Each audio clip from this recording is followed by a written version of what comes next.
Perfecto, ahí ya estamos grabando. La lección divina del día de hoy se llama Toda la vida de Jesús es redentora. Ujú. Esto es muy importante tener en cuenta para no caer en la idea de que la vida de Jesús fue una vida humana ordinaria, que ya después un grupo de personas, que son los discípulos y demás seguidores de Jesús, lo reinterpretaron y lo acabaron divinizando. Es lo que muchas personas, pues separadas de la fe, critican contra todos los cristianos. Entonces, vamos a ver cómo a partir de la misma redacción de los evangelios queda la evidencia de cómo Jesús, a lo largo de toda su vida, nos manifestó la vida de Dios y el destino que quiere para los hombres, que es el destino de la salvación. El fundamento de nuestra sesión de hoy es un texto de Mateo 1:18 que dice: el origen de Jesús Mesías fue de esta manera. María, su madre, estaba comprometida con José y antes de que ellos empezaran a vivir juntos, sucedió que ella esperaba a un hijo por obra del Espíritu Santo. Viene ahí al comienzo del Evangelio de San Mateo y ese es el fundamento. Entonces, el Hijo Eterno de Dios entra en la dimensión de la historia y de la humanidad de la manera más humana posible. Se hace como nosotros, se hace cercano, nos manifiesta entonces la omnipotencia de Dios a través de la fragilidad humana. Y eso es maravilloso, ¿verdad? Porque no creemos en un Dios mítico que está allá arriba en las nubes, como los dioses del Olimpo en Grecia, que prácticamente se desentendían de los afanes de los humanos, de los sufrimientos que nosotros los humanos tenemos en esta vida. No, el Dios de la Biblia es un Dios solidario, un Dios comprometido con la humanidad, un Dios que asume la condición humana para manifestarnos plenamente su voluntad. Sus misterios quedan revelados en Jesucristo y por eso todo lo que Cristo es y hace es revelación. Todo lo que Él es y hace está en vistas de la redención del género humano. Teniendo en cuenta esto, entonces hacemos nuestra oración inicial en el nombre del Padre y del Hijo y del Espíritu Santo. Amén. Señor, regálanos la gracia de ser capaces de comprender y valorar tu proyecto de amor para actualizarlo en nuestra situación presente, de tal manera que sigas actuando y manifestándote en y por nosotros, realizando así tu proyecto de amor en la humanidad para darlo a conocer con nuestra vida, que así sea. Santa María, sede de la sabiduría, ruega por nosotros. En el nombre del Padre, y del Hijo, y del Espíritu Santo. Amén. Muy bien, el texto bíblico que vamos a orar, meditar, contemplar, es Marcos 3, versículos 13 al 15. Un fragmento cortísimo, pero muy denso, muy cargado de una connotación teológica profunda que nos muestra la voluntad de Dios. Dice el texto: subió al monte y llamó a los que él quiso, y vinieron donde él. Instituyó 12 para que estuvieran con él y para enviarlos a predicar con poder de expulsar los demonios. Palabra del Señor. Muy bien, fíjense, son solo 3 versículos, pero están cargados de un profundo sentido teológico. Recordemos que Jesús viene al mundo, se encarna, nace de la Virgen María, crece en la aldea de Nazaret, se desarrolla como un niño, aprende todo como un niño, aprendió a caminar, aprendió a comer, aprendió a hablar, aprendió a leer, tuvo que aprender a leer para hacer sus oraciones como buen judío. Aprendió también las tradiciones de la plegaria judía, que son plegarias muy extensas. Aprendió usos y costumbres locales, aprendió a desarrollar su identidad como miembro del pueblo de Dios.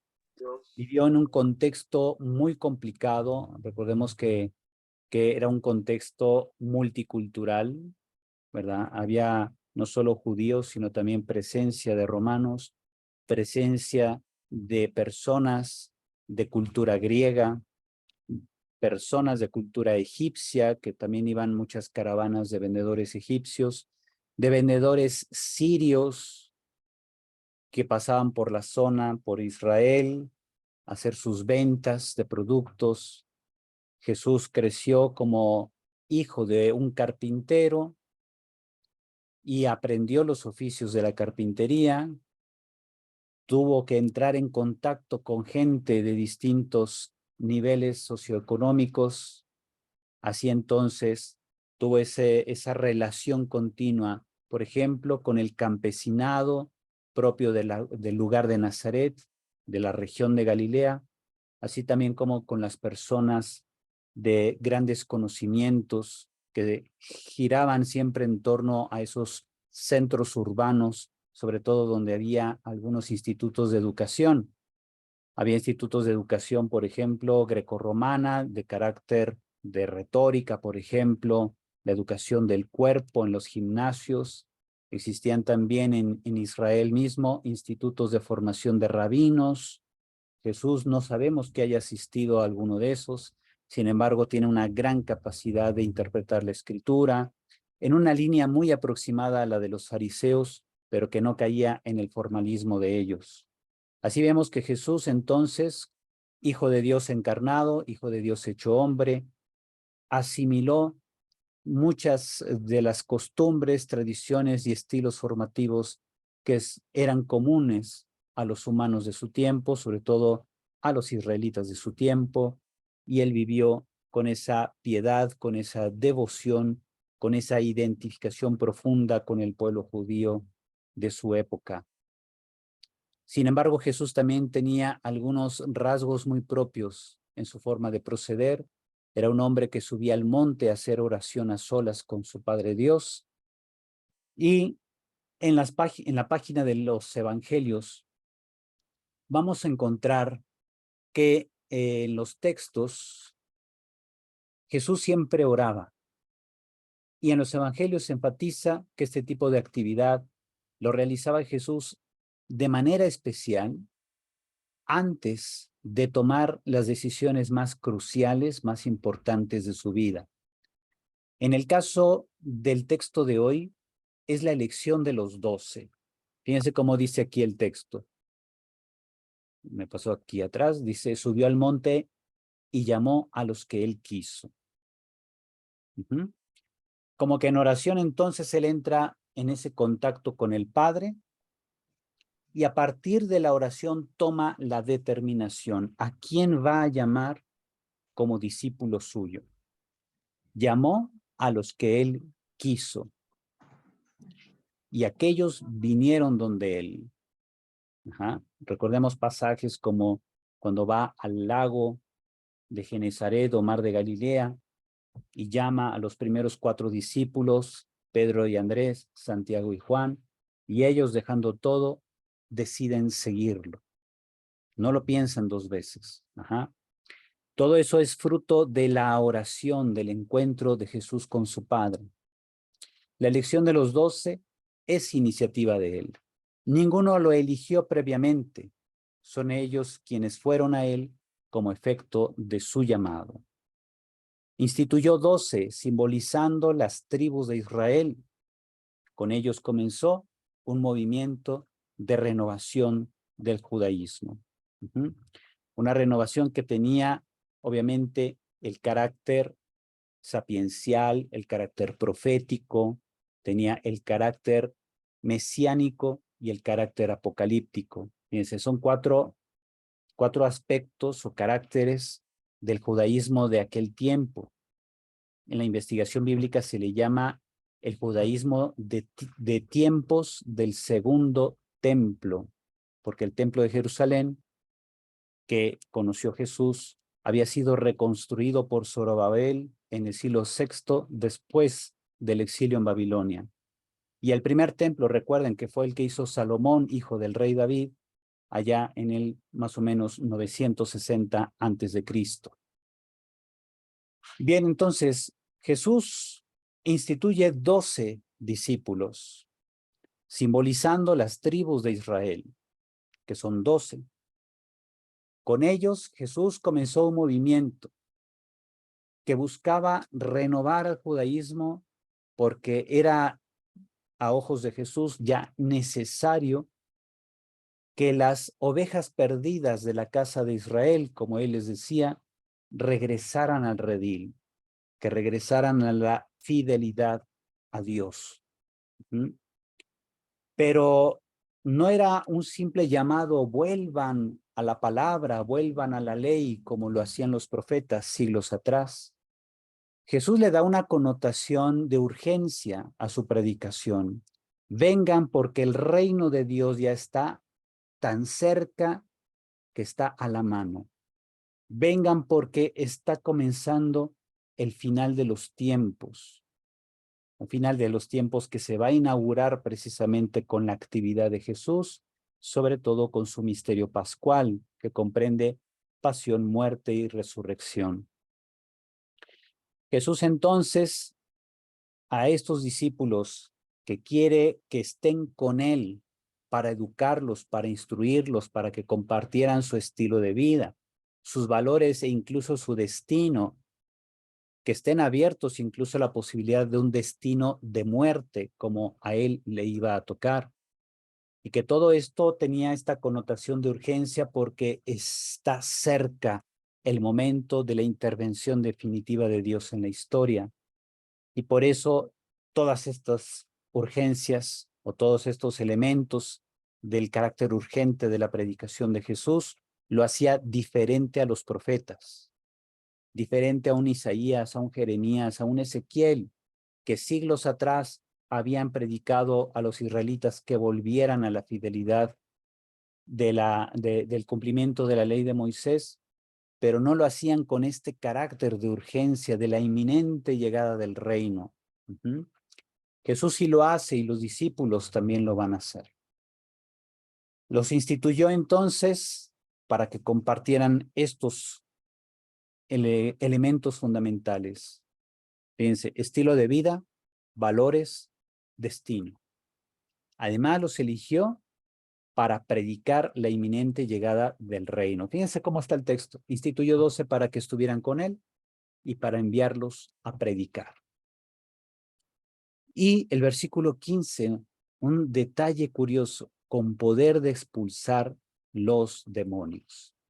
Entonces, expulsar los demonios significa liberar a los hombres de la esclavitud del pecado.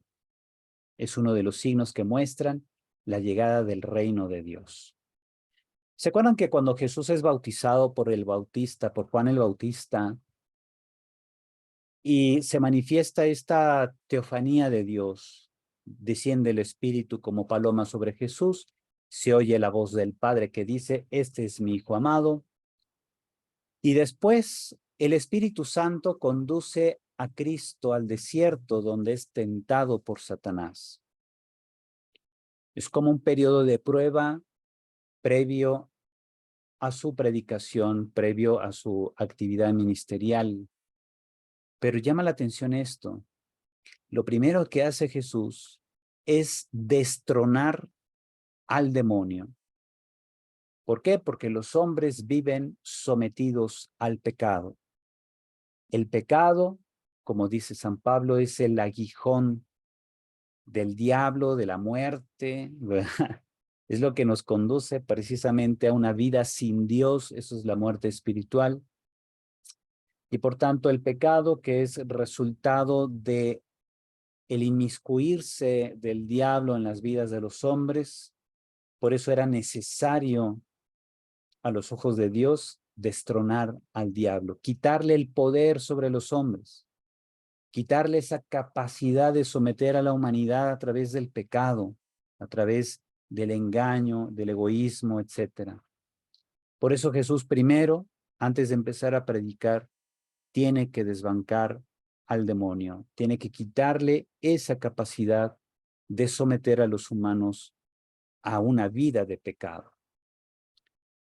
Por otro lado, fíjense en el proyecto global de pastoral de los obispos, que que empezará a dar sus frutos entre el 2031 y 2033, y que ya los obispos están comprometidos desde hace 2 años que sacaron este documento, están comprometidos a trabajar en sus diócesis para que se logren esos frutos. En el número 112 de este proyecto global de pastoral se dice: toda la vida de Jesús es redentora. Su familia, ¿verdad? El cómo llevó la dinámica de su familia con la Virgen María y San José fue en orden a nuestra salvación. Su predicación, su escucha e interpretación de las Escrituras, sus actitudes, sus pasiones y acciones, su cercanía con su Padre, su relación con los discípulos, su distancia crítica respecto a las autoridades, sobre todo las autoridades religiosas de Jerusalén, su sensibilidad ante el sufrimiento de los enfermos y necesitados, su confianza en el Padre para aceptar con valor su muerte, su presencia de resucitado y su deseo de quedarse con sus discípulos. Fíjense, todos estos elementos que son propios de la vida de Jesús están desarrollados, fueron vividos, asumidos por Jesús para nuestra salvación. Fíjense cómo decimos en el credo: y por nosotros los hombres y por nuestra salvación bajó del cielo. Y por obra del Espíritu Santo se encarnó de María la Virgen y se hizo hombre. Fíjense cómo al principio de todo se menciona la razón, el por qué Dios ha querido que su Hijo se encarnara y asumiera la naturaleza humana por nuestra salvación. El credo es el resultado de siglos de meditación teológica de mucha gente que en la iglesia primitiva fue identificando estos elementos centrales de la vida de Jesús, el significado de sus acciones, de todo lo que hizo, y así descubrieron y se expresa en el credo: por nuestra salvación, por nosotros y por nuestra salvación. Meditemos ahora entonces a partir del texto que hemos leído. Toda la vida cristiana tiene su fundamento, meta y razón de ser en la persona de Jesús. Esto es clarísimo. Fíjense, el Concilio Vaticano II ya nos decía en la Lumen Gentium, en la Dei Verbum y en otras constituciones del concilio, se dice claramente: la iglesia debe ser cristocéntrica, no eclesiocéntrica. ¿Qué significa eso? Que la vida de la iglesia debe girar en torno a Cristo como centro. El centro de la vida de la iglesia no debe ser la iglesia misma. Por eso no eclesiocéntrica, pero sí cristocéntrica. Por eso la vida cristiana debe fundarse en la persona de Jesús. Su meta debe ser Jesucristo y la razón de su ser debe ser Jesucristo, no una doctrina, no los 10 mandamientos, no 614 mandamientos que hay en la Torá, tampoco los mandamientos de la iglesia, ni el derecho canónico. Es la persona de Jesús la razón de ser de la vida cristiana. Jesucristo es la plenitud de la revelación. En él encontramos la manifestación plena de la voluntad del Padre Y de esa manera nos remontamos a lo que es el proyecto original del Creador. Fíjense cómo el sentido último de toda la creación es Jesucristo. En él se recapitulará todo lo creado, dice San Pablo. Como él realizó en plenitud, o sea, Jesús realizó en plenitud la voluntad del Padre, así también nosotros podemos vivir su proyecto identificándonos con el Señor, con Jesús, actualizando en nosotros sus actitudes y disposiciones. Recordemos que en teología actualizar no significa como cuando yo actualizo la aplicación del celular, donde carga, digamos, todos los nuevos recursos digitales para poder realizar mejor sus operaciones. No es en ese sentido que se entiende el verbo actualizar. En teología, actualizar, perdón, actualizar significa hacer presente en el aquí y ahora las actitudes de Jesús, las disposiciones de Jesús. Así también cuando decimos, por ejemplo, la misa es la actualización del sacrificio de Cristo en la cruz. La misa no es otro sacrificio, hace presente el sacrificio de la cruz aquí y ahora en el altar, pero lo hace de manera incruenta. ¿Se acuerdan? Eso es teología sacramental fundamental de la Eucaristía. Eso es actualizar, hacer presente en el aquí y ahora ese acontecimiento fundante. Pues bien, así entonces, los obispos nos llaman a que nuestra vida actualice, que haga presente las actitudes y disposiciones de Jesús en el aquí y el ahora. El Padre Celestial quiere que todos lo conozcamos mediante la adhesión a Cristo, viviendo como hijos de Dios. Si alguien quiere decir, ay, sí, yo quiero ser hijo de Dios, vivir como hijo de Dios, pero eso de adherirme a Cristo, híjole, me cuesta trabajo.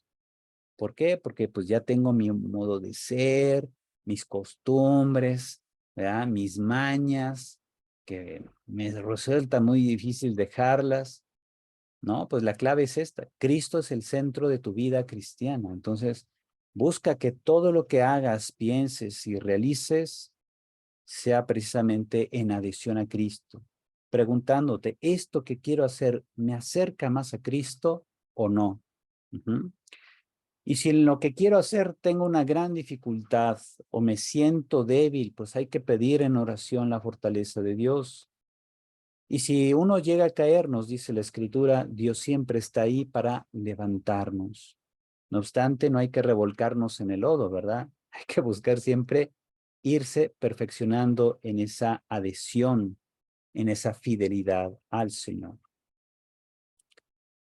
Así entonces, bueno, antes de pasar aquí a la oración, vamos a dejar 5 minutos de silencio para que meditemos nosotros del texto que hemos leído. Les voy a poner el texto, ¿verdad? Para que ustedes puedan hacer una meditación. Yo les sugiero, por ejemplo, que escojan alguna de estas frases o alguno de estos versículos y los vaya repitiendo en su interioridad, en silencio, y veamos qué les va diciendo Dios. Lo que vayan intuyendo pueden ir anotándolo en una libreta, porque es lo que el Espíritu Santo le quiere decir a cada uno de ustedes dentro de este clima eclesial de oración.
Muy bien, pues ahora con estos elementos y con el eco que va produciendo el Espíritu Santo en el interior de cada uno, podemos elevar al Señor una oración.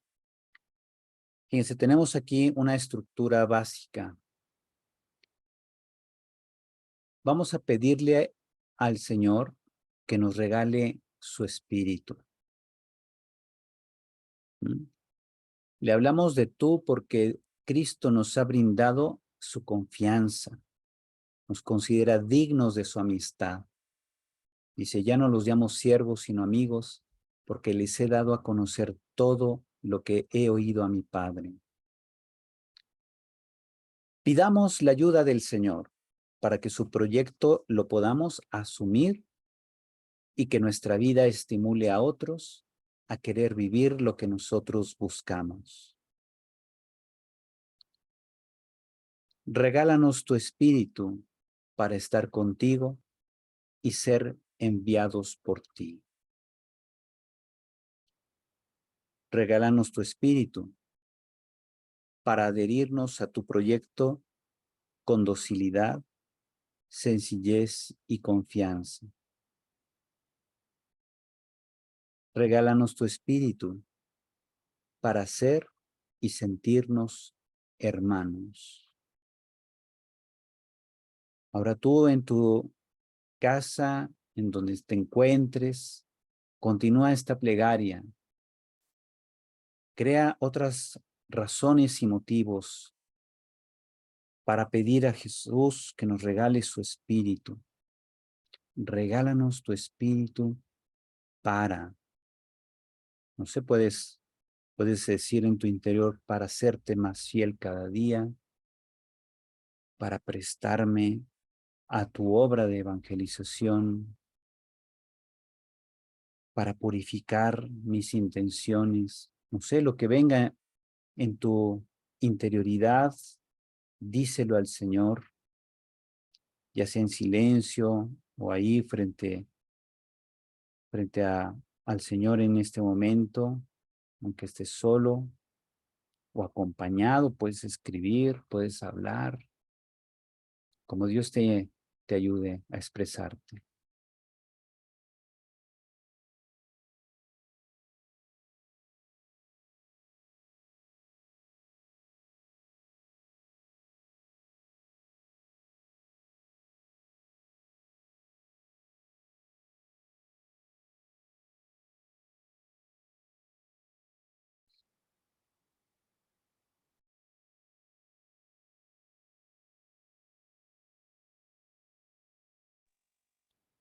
Regálanos tu espíritu para que pueda yo ser un instrumento útil para la vida mía y de mis hermanos. Ujú.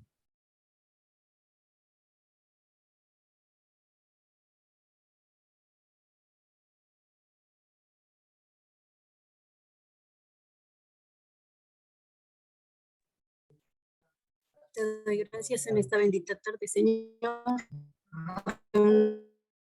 Una vez más me recuerdas que fui elegida de entre tantos. Te pido, Señor, que me ayudes a que pueda yo ser instrumento tuyo. Y te pido que me regales tu espíritu de sabiduría para que pueda proclamar tu palabra y hacer la vida en mi cotidianidad. Te pido que me regales tu espíritu de valentía para poder anunciarte y salir al encuentro de mis hermanos. Amén. Amén. Regálanos tu espíritu. Ujú.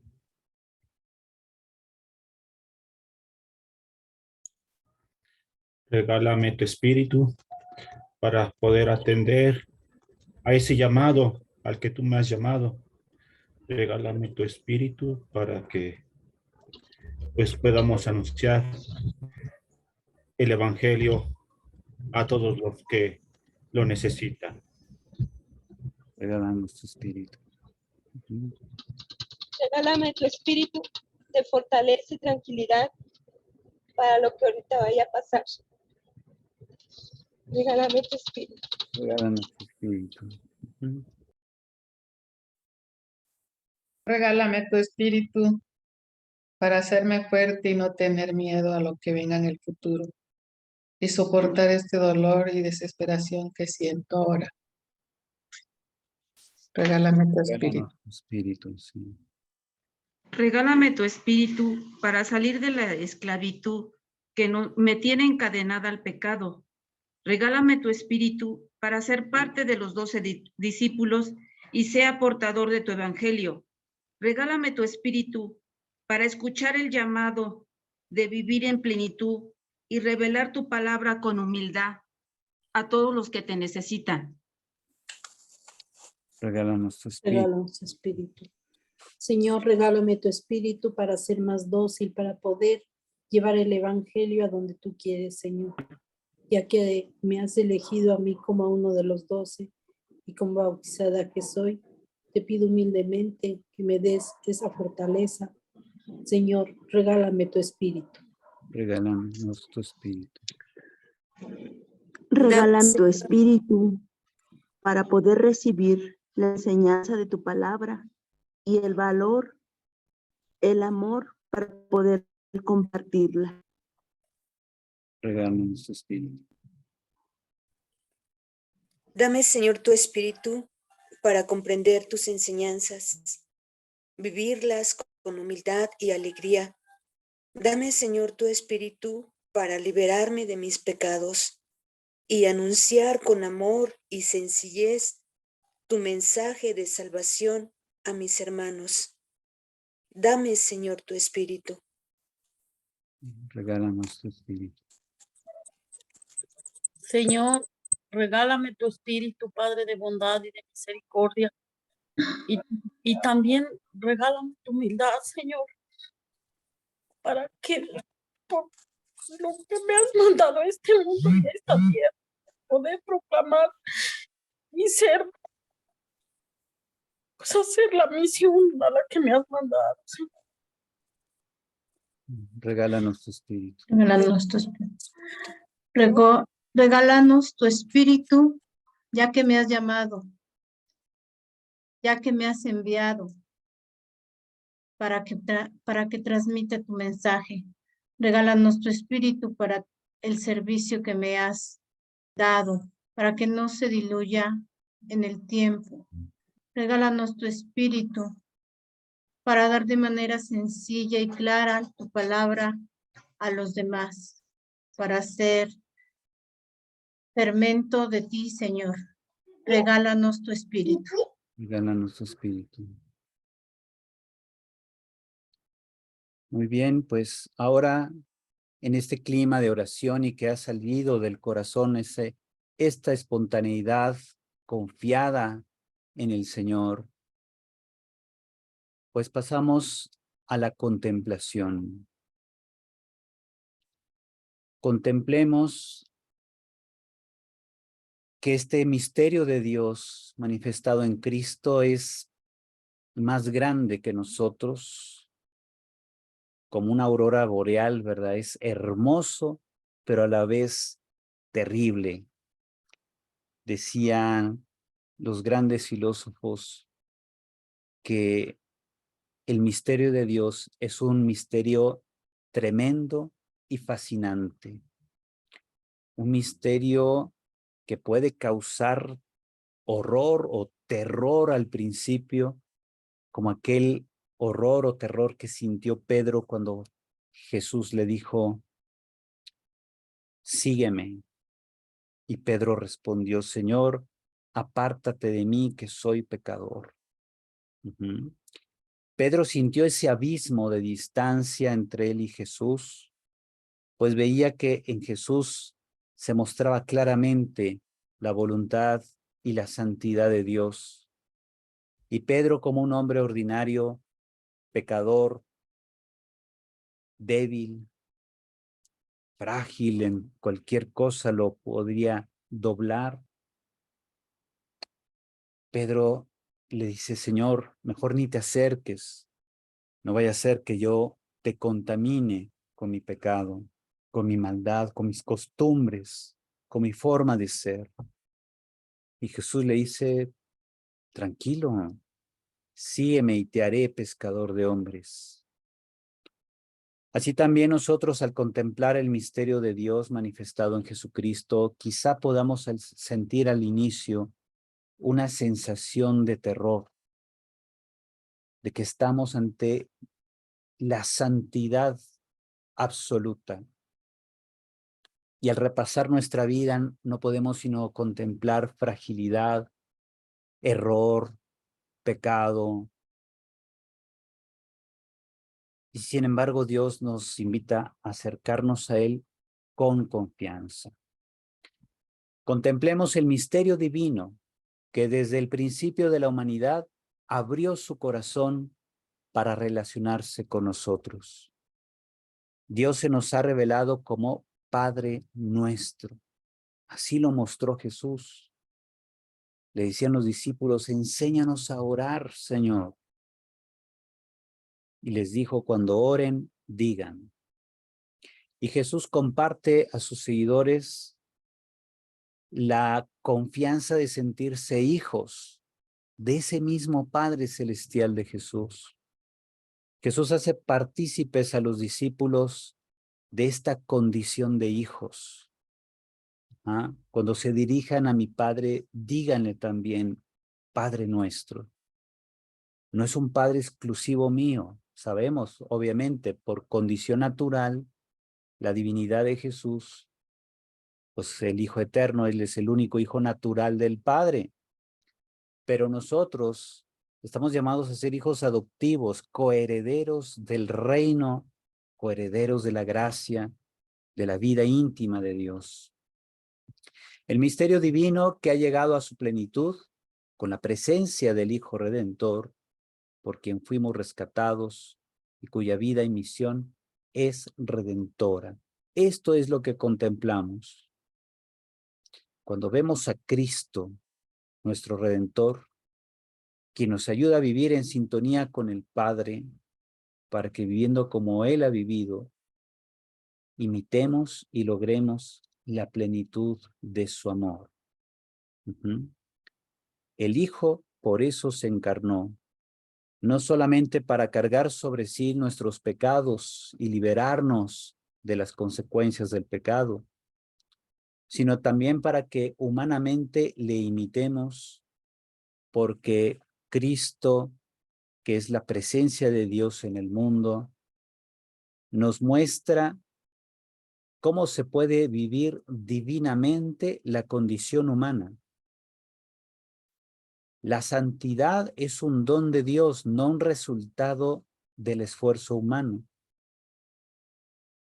Pero sí pide Dios que procuremos no obstaculizar su obra en nosotros y en los demás. Un trabajo que lleva toda la vida, pero que nunca debemos quitar el dedo del renglón. Contemplar a Cristo es precisamente abandonarse en sus manos. Contemplar a Cristo es reconocerlo presente y dinámico en medio de nosotros. Contemplar a Cristo es contemplar al Padre, decía Jesús. Quien me ha visto a mí, ha visto al Padre. ¿Se acuerdan que Felipe le dijo ahí en el Evangelio de San Juan, Señor, muéstranos al Padre y eso nos basta? Como diciendo, Señor, ya no nos eches tanto rollo, muéstranos al Padre y ya. Jesús dice, tanto tiempo hace que estás conmigo y aún no me conoces. Quien me ha visto a mí, ha visto al Padre. Esa conexión íntima del Padre y el Hijo y el Espíritu Santo se abre para incluirnos a nosotros. Nosotros que somos nada ante Dios, estamos llamados a ser todo en Cristo. De modo que vean, el efecto de la redención no es simplemente eliminar el pecado, porque la redención en griego, el idioma en que se escribió el Nuevo Testamento, se dice apolítrosis, una palabra extraña. Viene del verbo apolio, que es liberar, desatar, quitar una carga. Pero la apolítrosis, la salvación o redención, no se limita solo a liberarnos del pecado. Se extiende también a un efecto que es la divinización del hombre, la theosis en griego. Theosis es ese proceso por el cual nos hacemos semejantes a Dios. ¿Se acuerdan que en Génesis decía, Dios nos ha creado a su imagen y semejanza? Somos imagen de Dios porque tenemos inteligencia, voluntad propia, capacidad de amar y ser amados. Pero la semejanza se va adquiriendo poco a poco en la medida en que la persona humana se va perfeccionando, dejándose conducir por el Espíritu de Dios y participando, colaborando con la gracia que Dios le ofrece. Ese colaborar requiere esfuerzo, requiere todo un entrenamiento. La palabra entrenamiento en griego, bueno, hay dos palabras. Una es agonía. La palabra agonía es una palabra griega que significa esfuerzo, entrenamiento, combate. Y la otra palabra es asquesis. La palabra asquesis se traduce al español como ascesis, que es ese ejercitarme en ser desprendido de todo para que reconociendo mi nada, me abandone al todo de Dios. Exige un esfuerzo, exige dedicación. Así como cuando alguien dice, híjole, quiero hacer mis ejercicios de gimnasio, los hombres, por ejemplo, que queremos hacer nuestros ejercicios de gimnasio para que se nos hagan cuadritos en el abdomen. Esos cuadritos queremos tener panza de lavadero y lo único que obtenemos es panza de lavadora. Porque no tenemos el hábito. Pues fíjense, San Pablo decía, vean a los corredores, los que ganan una corona de laureles, se esfuerzan todo el año por una triste corona que se marchita en la tarde del mismo día de la premiación. Procuren ustedes más bien esforzarse, ejercitarse, hacer ascesis en las cosas que son valiosas ante Dios. El entrenamiento profundo, transformador, no es el de un gimnasio, es el del espíritu. Hay que ejercitar el alma, hay que ejercitar el espíritu en procurar ser semejantes a Cristo. Eso es un proceso que se llama en griego theosis, que significa hacerse semejante a Dios. Es una obra del Espíritu Santo en nosotros, pero exige de nuestra parte participación, exige disciplina, pasión, entrega, devoción, piedad, en fin, todas las virtudes religiosas sabidas y por haber. Es necesario ejercitarlas precisamente para ser cada vez más semejantes a Cristo. Poder estar con Él exige eso, para después ser enviados por Él a evangelizar. Por tanto, recordemos que solo por la contemplación podremos descubrir la invitación a adherirnos al misterio redentor, asumir su estilo de vida y su proyecto en la sencillez, humildad y pobreza de corazón. Solo contemplando actuaremos como hizo Cristo, teniendo su mirada y su corazón lleno de amor, ternura y compasión, lo que significa estar con Él y ser sus enviados. Solo contemplando con los ojos del corazón podemos vivir cada vez el amor que nos tiene Cristo, el Redentor, y testimoniarlo con nuestra vida. De ahí entonces, de la contemplación del misterio de Dios, que es un ejercicio diario, saber ver la vida con los ojos de Dios, es decir, ejercitarse en contemplar la presencia de Dios en todo lo que hacemos, entonces ya se puede proceder a la acción. ¿sí? Tenemos entonces en el proyecto global de pastoral de los obispos, se nos dice que es un proyecto a ser asumido e implementado. De aquí la necesidad de que esto inspire nuestra manera de ser cristianos y de ser iglesia. Después de haber visto que para vivir nuestra fe, miremos al Señor y actualicemos sus actitudes y disposiciones.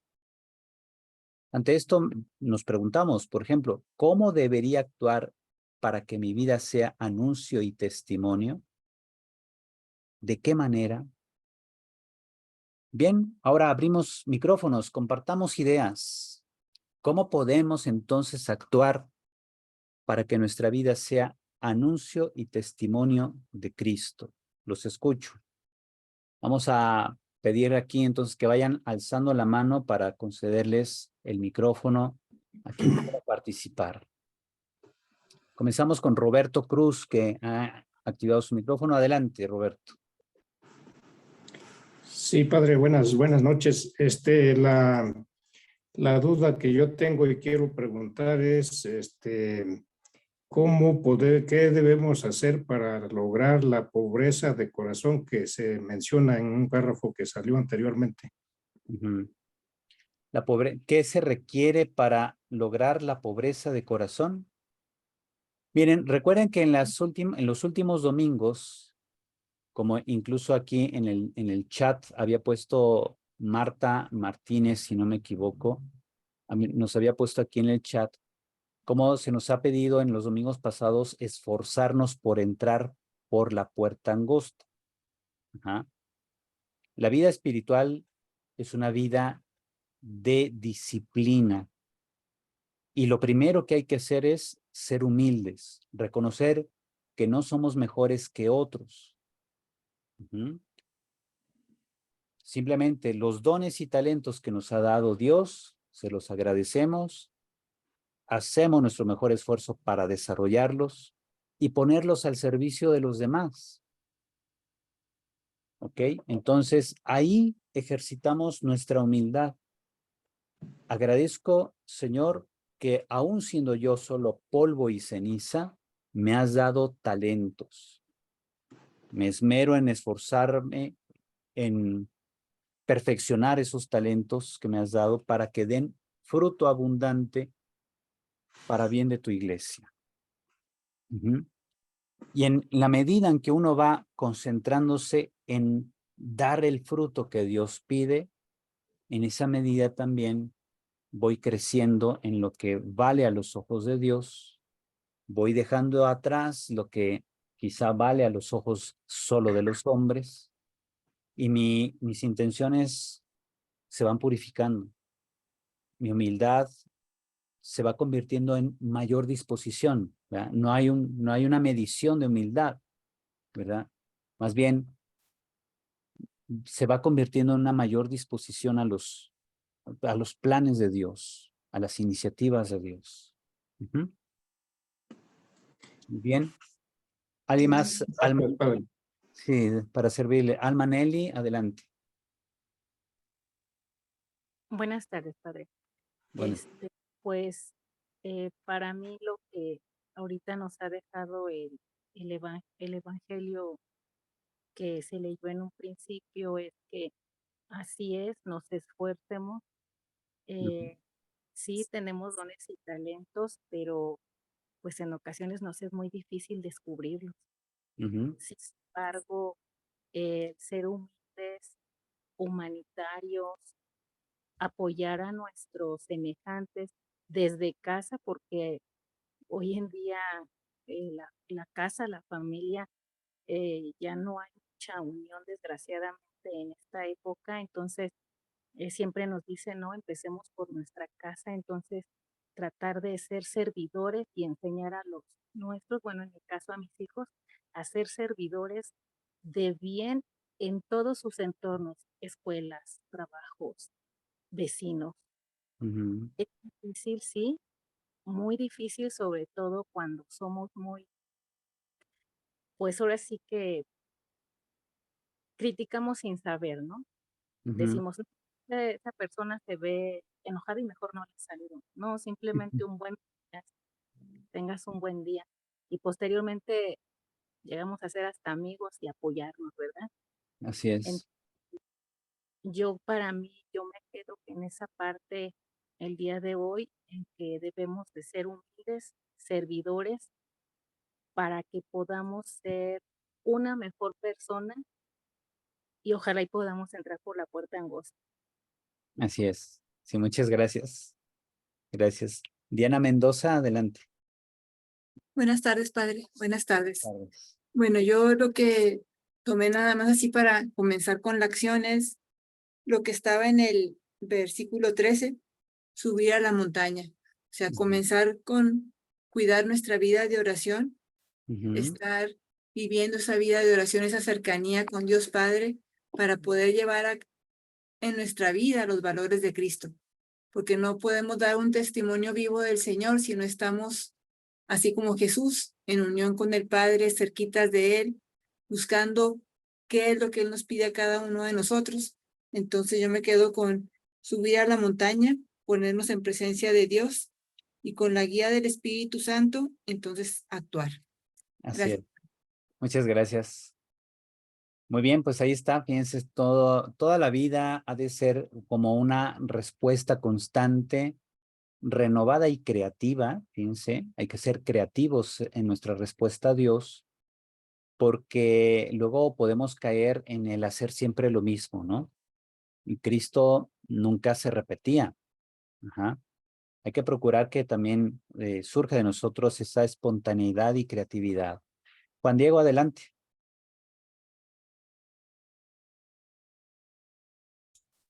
Bueno, decía que subió Jesús al monte y llamó al que él quiso y vinieran a donde él. Pues, bueno, ¿cómo será todo? Bueno, lo mencioné, regálame tu espíritu. Bueno, pues yo creo que, pues, él, o más bien yo, bueno, me considero que debo configurarme con Cristo, ¿no? Tratar de vivir como él vivió, pues muchas veces cuando me pase o nos pase algo con un hermano necesitado, pensar, o sea, si Jesús estuviera aquí, ¿cómo actuaría él? ¿No? ¿Él qué haría en mi lugar? ¿No? Yo creo que es una clave, ¿no? Para configurarnos con Cristo, ¿no? Pensar, ¿qué haría él en mi lugar? ¿No? En cualquier situación que se nos presente. Exacto, muy bien. Sí, y además ahí por la vinculación que tenemos, como dice San Pablo, estamos injertados en Cristo, pues Cristo actúa a través de nosotros, que somos su cuerpo místico. Gracias. Bien, iPhone de Marta, aparece iPhone de Marta. Adelante, iPhone. A mí, bueno, como Jesús me ha llamado, ¿verdad? Y me ha instituido para predicar, yo pienso que aquí lo primero que debo de hacer es hacer más oración, pero no esa oración que solamente yo la sepa, ¿no? Sino que hacer oración al solidarizarme con mis demás hermanos en las necesidades, solidarizarme también con ellos en sus angustias, porque hay mucha necesidad en mi medio, por decirlo así, hay mucha necesidad de una sonrisa, de una palabra de aliento, hasta de un simple abrazo, ¿verdad? Entonces yo considero que mi oración va a ser esa, el ponerme más en contacto con mis hermanos que más lo necesitan. Así es. Muy bien. Sí, es una oración que se convierte en hechos. Muchas gracias. Blanca Estela, adelante. Sí. Buenas tardes. Pues como usted preguntaba ahí, ¿cómo debemos ser para seguir a Cristo, el Espíritu de Jesús? esperar que de Dios, pues desde nuestro bautismo llegó el Espíritu, pues ahí dice que cuando él subió a la montaña, Dios, Moisés a la montaña le dijo, ¿verdad? Descálzate, Moisés, porque es un lugar santo. Entonces yo pienso así que para estar en gracia con Jesús y seguir su palabra y querer humildemente enseñarle a los demás, pues debemos de empezar por nosotros, por mí misma tengo que empezar a limpiar mi corazón, a limpiar los pecados, ¿verdad? Que no tratar de tenerlos porque siento que de ahí parte todo.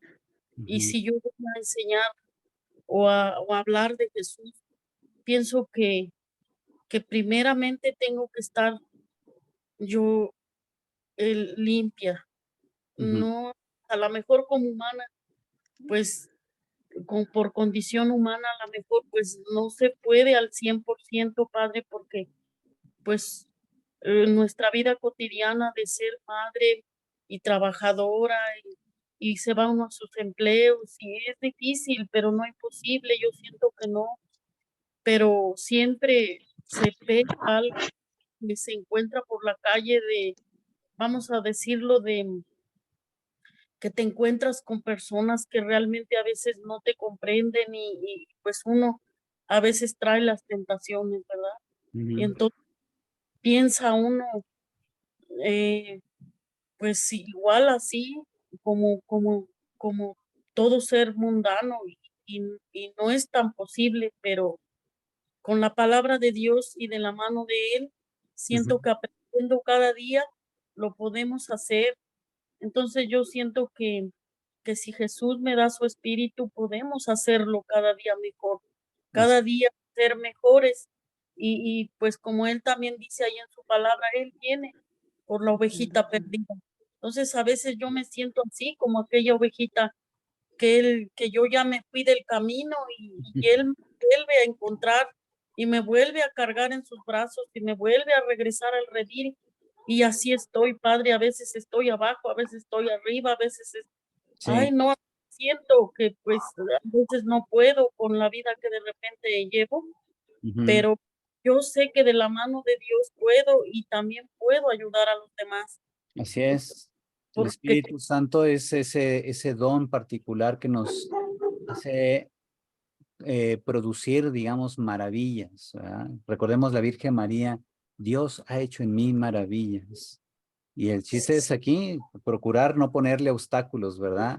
Lleva toda la vida, pero hay que insistir. Bien, sí, gracias. gracias. Vamos a terminar rápidamente. Edne Berumen, si quiere comentarnos algo para terminar, que ya hemos pasado de la hora. Adelante. Gracias, Blanca Estela. Bien. Gracias, Padre.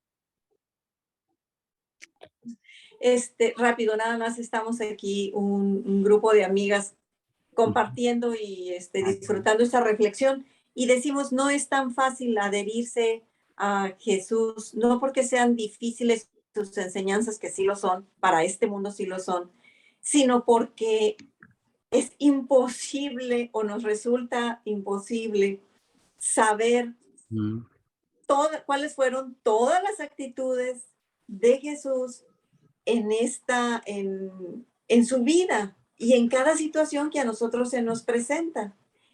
Tendría uno que aprenderse de memoria cada uno de los pasajes del Evangelio.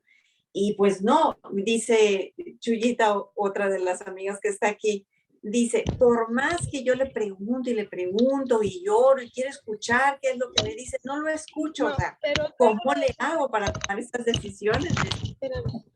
Entonces, ese es todo el comentario. Sí sabemos que tenemos que hacer oración, sabemos que tenemos que estudiar las Sagradas Escrituras, pero cuando, por ejemplo, leemos a Tomás de Kempis, pues qué difícil hacer en este mundo, vivir en este mundo con las actitudes de Jesús. Pero sobre todo aprenderlas de memoria. Sí, fíjense que aquí más que nada es la intención de ponerse en las manos del Espíritu Santo que nos va a ir conduciendo porque obviamente las actitudes de Jesús responden a circunstancias concretas en cada momento, ¿verdad? La atención a un enfermo, la atención a gente que quiere escuchar la palabra, la necesidad de ir a otros pueblos a predicar también. Jesús va estableciendo prioridades en su misión. Y entonces, pues, hay que ir viendo más que nada esa dinámica de cómo enfrentaba Jesús los desafíos que le salían al frente. Ajá. Porque actitudes, podemos hacer una lista de, no sé, 200 actitudes diferentes de Jesús, pero todas van respondiendo a situaciones concretas que le aparecen, ¿ya? Un desafío de un doctor de la ley que lo quiere poner a prueba, una persona que llora la muerte de un ser querido y Jesús llega a atenderles, ¿verdad? Obviamente nosotros no podemos resucitar a un muerto, pero sí podemos dar acompañamiento a los dolientes, ¿verdad? Y ser para ellos una expresión de la cercanía de Dios, aunque no les resolvamos ni con una palabra mágica, ¿verdad? Que muchas veces hay gente que llega con frases hechas y pues le hace uno más daño emocionalmente a la persona, porque daríamos la impresión de estar minimizando su dolor. Y muchas veces con el silencio y el acompañamiento sincero damos más, le damos un alivio a la persona que sufre una pérdida. Y en fin, bueno, pues hay que procurar aquí siempre solicitar al Espíritu Santo que nos dé prudencia también en la forma de intervenir en situaciones tan diversas, porque la prudencia es no solo una virtud humana, una de las virtudes cardinales, sino también desde la perspectiva de la fe, la prudencia es casi un imperativo, ¿verdad? En la vivencia de la fe, porque no podemos decir creo en Dios y al mismo tiempo soy imprudente, me meto en todo, le complico la vida al cura, a la gente del grupo de apostolado, etcétera. Entonces, pedir a Dios siempre es el don de la prudencia para intervenir, para comentar, para escuchar, etcétera. El chiste es ponerse siempre en las manos del Espíritu Santo y ya Él nos va dando las palabras adecuadas para cada momento. Le decía Jesús, por eso, no se preocupen por lo que van a decir. Pónganse en las manos del Espíritu que Él los hará decir las palabras correctas en cada momento.